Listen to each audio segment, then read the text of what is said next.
Welcome to a Season of Caring podcast. This is Raina Nices, your host, where we share stories of hope for family caregivers, breaking through the busyness and loneliness to see God even in this season of life. Today, I'm excited to introduce you to Jennifer Fink. Enduring 3 generations of a family with Alzheimer's, including 20 years with her mom, Jennifer became determined to prevent the disease in herself and help other caregivers. However, research and reading books by others should have addressed the gamut of questions. She was determined to add her experience to what was already available, so she started the Fading Memories podcast. Jennifer brings her experience to the public with a passion for helping others navigate a similar journey, avoid one for themselves, and to be a knowledgeable friend that people can turn to when they need support. Welcome, Jennifer. It's good to have you here today. Thanks for having me. So I read in your intro that you have multiple generations. So tell us a little bit about those people that you've helped to care for. I was primarily responsible for my mom for the last 3 years of her life after my dad passed. I did not do too much hands-on with my maternal grandmother, probably because my mom didn't do a lot of hands-on with her mom. And then my maternal great-grandmother also had what they called back in the day senile dementia, but she died before I was born, so no responsibility there. So your mom's journey was a long one with Alzheimer's. And so definitely, what would you say was one of the most challenging things in helping to oversee her care? Well, my dad did not accept help from me when it was obvious that, he needed a lot more support. I'm assuming that, it was gender and generational norms that kind of made him feel like he had to do it all. His own health was not great. He was diabetic. He had a lot of health issues, and he had like 0 patience with my mom, which definitely did not make taking care of her any easier. She was already a challenge because she was a very independent woman. She would think about a project like repainting the family room or changing those curtains or something like that, and she would basically plan out the whole process in her head and then announce that she was going to do this. So my dad, not realizing that she had been planning and processing and doing all the heavy lifting mentally, it just sounded like this stuff came out of the blue. But she never let that stop her. But yeah, he did not have a lot of patience. And it was a challenge because it's like, I'm trying to help.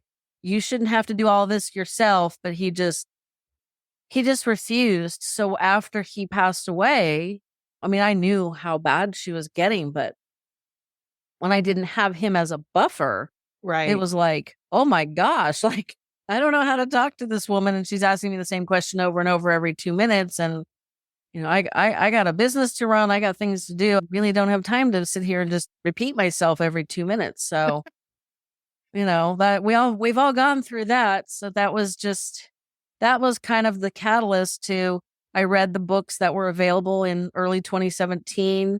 And I did deep internet research and tried all of the things, the reminiscence therapies, and they all flopped spectacularly. If you could get an F minus, we got an F minus on all those things. And I thought, I can't be the only family caregiver who needs this advice. And then one day, as I was driving a car to a gymnasium for classes, as we used to do in the old days, I was like, duh. I should look for a podcast on caregiving. And at that point, there was one that I could find. I don't know if there was others. I know there's a lot more now. And for better or worse, it wasn't my cup of tea. And so I thought, well, my husband's been in real estate for 20 years. We'd talked on and off about starting a podcast for his company. I'm also a retired portrait photographer. We did kind of talk about a podcast for that, but that's pretty visual. I don't really know how we would have done that, which is probably why we never did. So I just decided, family caregivers don't have time for reading books and deep internet research and then get an F minus on the outcome. So I decided to start my own podcast. My mom was diagnosed in 86 and my dad was her primary caregiver. He ended up retiring early from his job and staying home to take care of her. And she was at home the full 12 years, but he was open to having help during the day. And so he brought a caregiver in during the day, but it was funny because he got her up and showered and dressed and fed her breakfast. And then he would come home and cook. And I was like, and he didn't really, that wasn't his thing. He was a he was a financial guy, it wasn't like he learned to do more after he retired and stayed home with her. But it was interesting because he really did have a hard time letting go of those things. He felt like he should be the one to do those things. And I lived away during part of that time, and I would come home and be like, go somewhere, go. He played softball with seniors and he played in the Senior Olympics and would travel around. So it'd be like, go play ball and I'll stay here and take care of her for a week. That was his respite, was those kind of things. But man, it was tough. And like you said, there was just so little information. And I love that. Like, once my mom passed away, my dad actually was one of the 1-800 number people for the Alzheimer's Association in the Kansas City area, just offering support, not because he was, all the education they have now. They didn't have that when they first started, but it is hard. There was so little support that I love that you just jumped in there and started offering that opportunity for anybody. So what you couldn't find, you made. That's Yeah. great. And I've talked to lots of caregivers that have done exactly that. I'm always amazed at the number of caregivers who either while they're still caregiving or after their person passes, they're like, this is what I needed, so I'm going to create it. It's like, there is absolutely no shame in saying, thank goodness that's over. I'm going to go party in Tahiti or whatever, people want to do. Start a business trying to help other caregivers is generally not what one would do after the death of their loved one. But there's so many of us that have done that, or we do it, while we're caring. To me, it's so heartwarming. And when I started the podcast, social media was a little bit younger than it is now.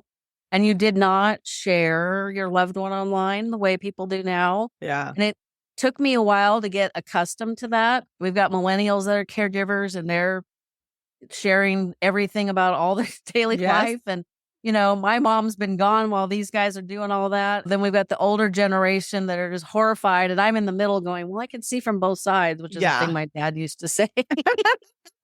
Well, what did he always? So my dad was a Gemini and he would always say, well, I have two minds of that. And it's like, yeah, you think?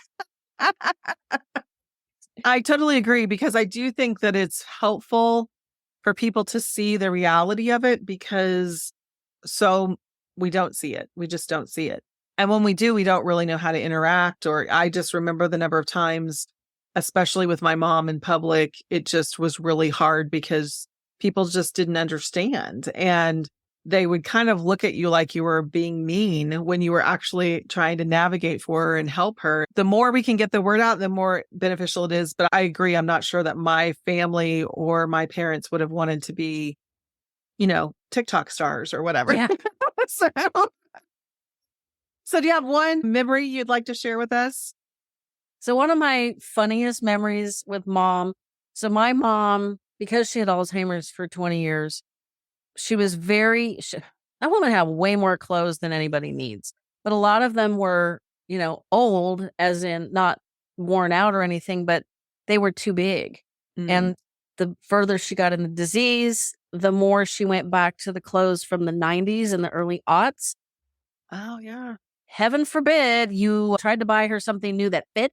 Yeah. And maybe looked good on her, because she didn't recognize it as hers. Mm-hmm. So we were leaving the memory care residence one afternoon, and she's wearing a blouse that's probably 2 sizes too big, and pants that she's got the waistband rolled down like 3 times. I would really like to dress her nicer, but I'm not going to fight with her about it, so that's fine. And as we're steps from the door, her blouse slides off of her shoulder, and I glance over, and it was like, I wonder whose black sports bra that is that you're wearing, because it is not yours.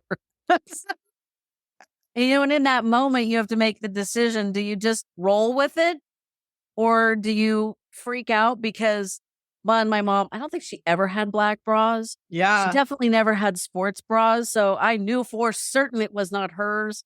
And, there's a part of you that's kind of like, ew. Mm-hmm. But she was clean. She was properly dressed. We were headed out to do something fun, get nails done or go get ice cream or whatever. I'm like, just roll with it. Yeah. And I still have this to this day. I have no idea whose black sports bra that is. She had a friend in memory care who got really super paranoid, and her daughters moved her out, and they had like the kitchen trash bag size bags. I mean, like almost a dozen of them. And all of those were clothes that weren't hers. Oh my gosh. So the memory care director, she's like, if your mom's missing anything, you might want to look through there. She's like, you know what? You might want to just look through there anyway. And I'm like, okay. And I'm thinking, I might as well look through this because this is a lot of stuff to deal with. And yeah, there was some stuff on my mom's in there, but it was just like, you just had to kind of get over some of those lack of personal space. Yeah. It would be so challenging. I would hate to be in charge of I don't love laundry anyway. I'm not sure I know anybody that does. But to think about doing that many residents' laundry, it is a little mind-blowing. But it also is more than a little frustrating how hard it is to keep track of their things and not end up with other people's things. I think that has to be a constant challenge. So yeah, we'd write like either her initials or her room number or both on tags. I remember using a Sharpie on a tag on a light colored shirt and it bled right through. And I thought, well, I just bought this shirt. Now I've kind of wrecked it. But I'm like, well, in the back, nobody's really going to see. But it was just like, even with all of that, it was, I think what they needed was more washers and dryers and like one person that was in charge of, today we're doing this section. And then her memory care was basically a square with the courtyard in the middle. So they could have done like the west wing, the south wing, the east wing, the north wing, and then done bedding or something. Yeah. But they only had like 2 washers and 2 dryers for 32 or 4 people. And then, of course, the residents, like my mom would hang out. My mom thrived in memory care. And so my mom's name was Diane. She befriended other Diane, and they befriended other Diane. As if it's not complicated enough to keep track of everything. They had all the same names. Yes. And my mom and other Diane, they got into mischief. Nothing bad. But my mom had her dog for the first 18 months that she lived in memory care. And then the dog became a problem. She wasn't really a companion to mom.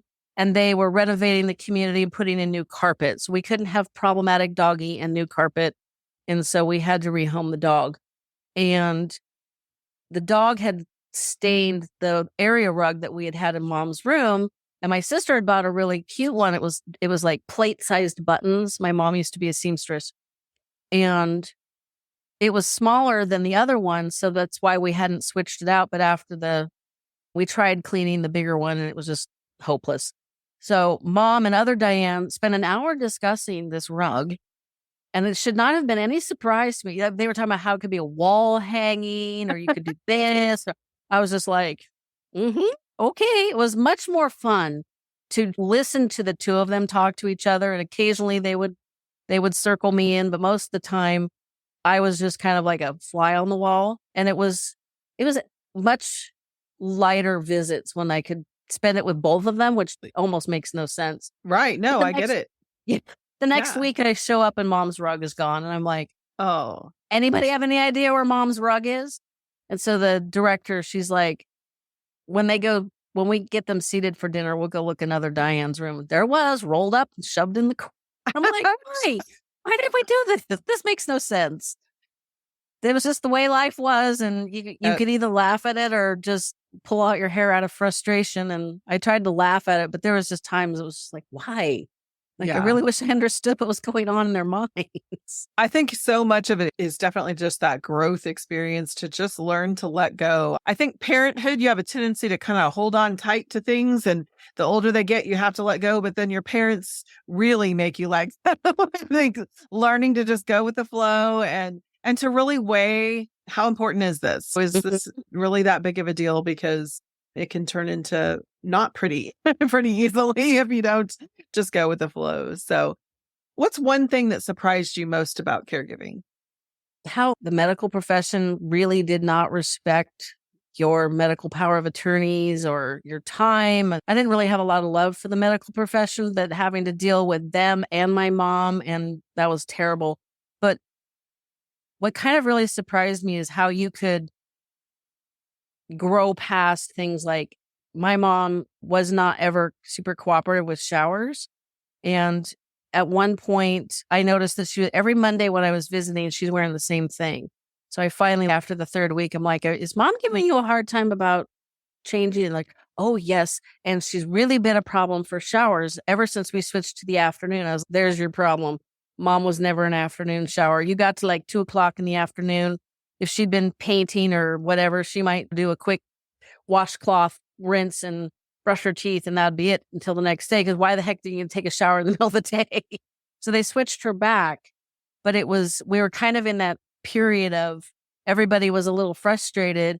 I had taken her to the local swimming pool, and we got back early enough. They hadn't started seating people for dinner. And I thought, I should just like see if I can get her in the shower.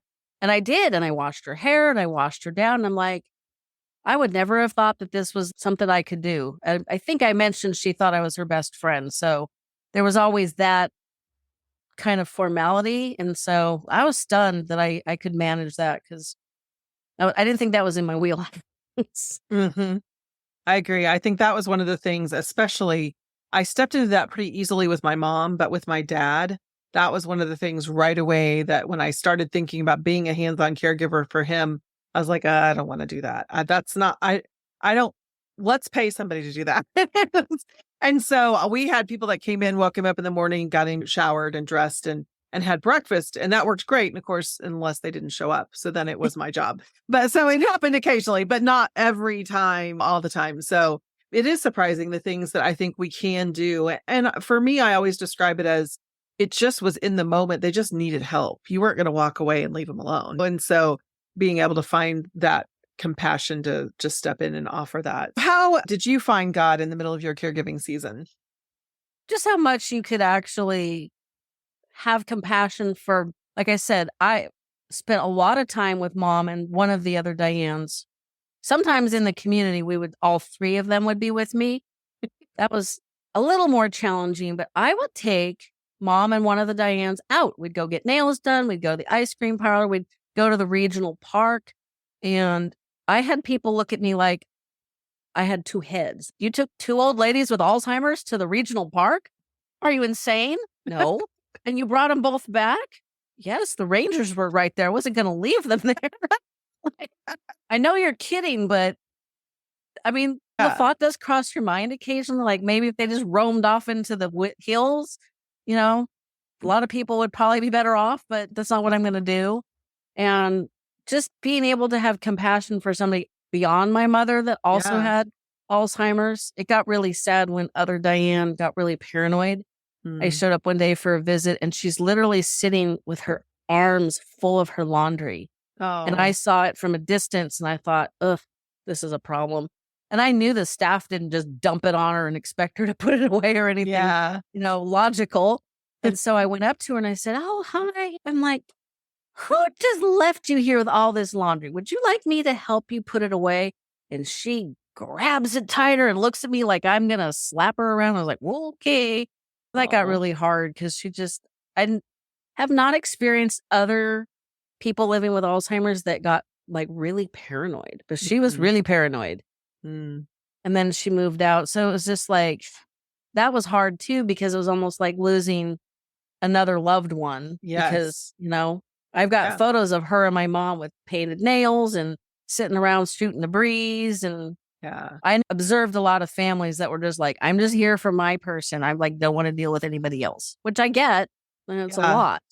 I love that your mom had such a great relationship with somebody else. I think that's amazing that she was able to find a really special friend that they could have in their own realities, enjoy each other and not be so isolated in their reality.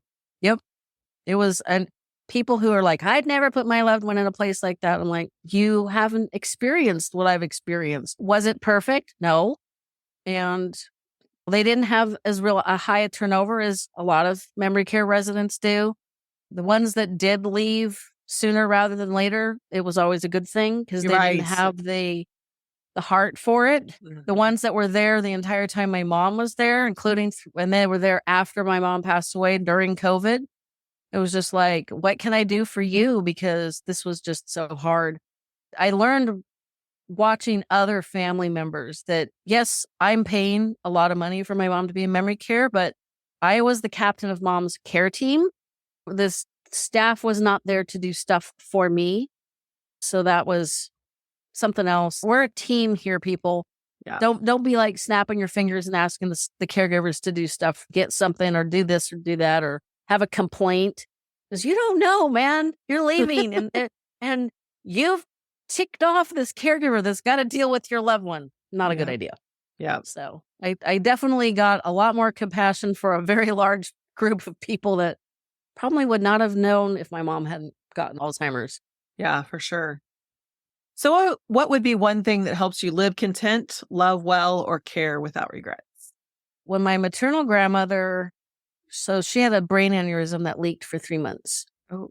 And because of negative family dynamics, she hadn't talked to me for almost a year. My aunt calls and says, well, they don't think your grandmother will survive the surgery. And I think in the back of my head, I must have subconsciously been aware of nobody's taking into account the orneriness of my family. It's the sheer stubborn will of my family.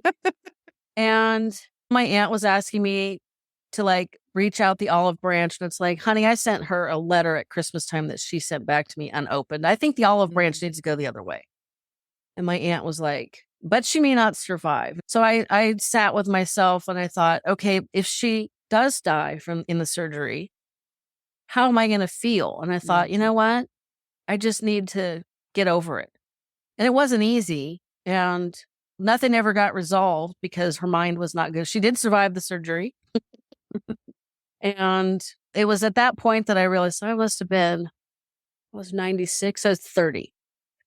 So I was still kind of young, which sounds terrible these days. And it's just like, I did not want to regret. Yeah. My maternal grandfather got cancer and they wanted the whole family down in San Luis Obispo for Thanksgiving. We had just bought our first home. We wanted to spend Thanksgiving in our home. You don't get the first Thanksgiving in your first home twice. Yeah. But it was like, nope, I'm not, it's like, yes, I'm very upset that I can't do what I want. But I also know that if I don't go and spend Thanksgiving with my loud and obnoxious family, that I will regret it. And then you can't fix it after they're gone. So I try to remember that there's a lot of irritating things that happen every day, but if you let it bug you, it just affects you. And so I try to let things roll, which is, I think I've mellowed with age, which is great because I plan on living to be 103 like my paternal grandmother. Okay. And so it's just like you have to find the joy in every day. And people have gratitude that they do every day, which I try to do. But I also suggest to people, find a reason to be proud of yourself every day. Perhaps you just managed to get through this horrifically terrible day and you didn't die. You didn't hurt anybody. Everybody's in one piece. Thank goodness. Yeah. Or, you have a unfortunate incident in the bathroom and you didn't lose your mind. Or you managed to accomplish extra tasks today because life was going your direction. There's always something that's positive in every day. So just find that.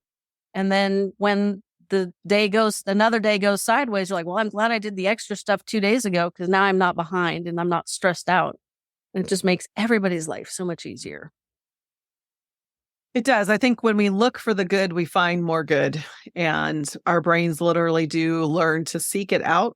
And the same thing is true. If we look for the bad, we find more and more bad. So it's all there. It's all in what we notice and pay the most attention to. I think gratitude can make such a big difference. One little nugget of truth you'd like to pass on to our listeners today?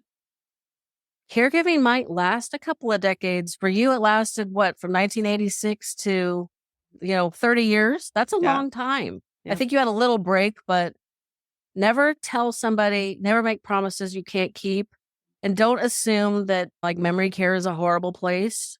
It's totally fine to want to take care of them at home. But if you get to a point where you're like, I can't do this anymore, there's absolutely no shame in finding somebody else to take over the heavy lifting. You're stepping aside, you're not stepping away. We need to educate ourselves on cognitive health, on how to age well, how to maintain our brain health. It's especially important if we're caregiving, but it's important to everybody because we're all aging. You have two choices, die young or age. Even if you're not the caregiver, someone might end up having to take care of you if you don't take care of yourself. So exactly. My mom always said, I don't want to be a burden to you. And it's like, well, guess what? She wouldn't live in her home forever. but she didn't want to be a burden. Like, honey, those are mutually exclusive. And moving her to memory care was horrible. The first 6 weeks were horrible. And then it was like the rainbow came out in the sky, and she asked me to help her with a friend. And when she said the word friend, you would have thought I'd won the jumbo lottery. Yeah. Which I don't play. So it was like, it's just, you can do this, but don't expect to do it all yourself, because Amen. That's just not. I always tell people, set up a care team, do it early. And I have, I know we're getting short on time, but I have a way of doing it so that it's actually easy, and I can send that to you. Can add it to your show notes if you want, but Sure. Yeah, definitely. And also just go ahead and let us know how they can get in touch with you. My email is hello@fadingmemoriespodcast.com. Quick funny story. Never heard of Fading Memories, anything else. Went to GoDaddy to buy the domain name. Looked at the screen and went, I must be really hungry because that can't possibly say what I think it did. So I went and had lunch, and I came back and it was like, yeah, that really does say $13,056. Oh, no. Hey, I'm not buying that. Yeah. So it was just Fading Memories. Apparently it's a book and a movie and a band, and I have never seen any reference to any of that anywhere. I did not spend $13,000 for a domain name. So that's why the domain is fadingmemoriespodcast.com. And your podcast is available on all major platforms. And you really have some great interviews with the cutting edge of research and a lot of those different scientists and things. So I enjoy the opportunity to kind of bring some of those people to every day and just kind of learn some of the things that are going on there. So thank you for doing that. Well, you're welcome. I find anything, if it sounds reasonably interesting, it piques my curiosity. I figure somebody else might want to know too. So sometimes I get people that might seem like they're on the fringes, but my question always is, what if we're just not looking in the right direction and these people might be the right direction? You never know. Yep. There is so much that we don't know that we can't disqualify anything, and we have to be open to. And the more creative we are, oftentimes is how we solve the problems. So. Yep, exactly. Well, thank you, Jennifer. It's been great to have you today. Thank you so much for having me. And thank you, listeners, for joining us today for Stories of Hope with Jennifer. This podcast episode has been brought to you by No Regrets, Hope for Your Caregiving Season. It's my story of caring for my parents during their journey with Alzheimer's disease. It's filled with heartwarming stories, practical tips, and tools that I use to bury my parents with no regrets. No Regrets, Hope for Your Caregiving Season is available anywhere that you buy books. You can buy a special autographed edition through my website at noregrets-book.com. It's a great gift or an opportunity to be able to treat yourself, caregivers. A Season of Caring podcast was created to share stories of hope for living content, loving well, and caring without regrets. If you have legal, financial, or medical questions, be sure to consult your local professionals and take heart in your season of caring.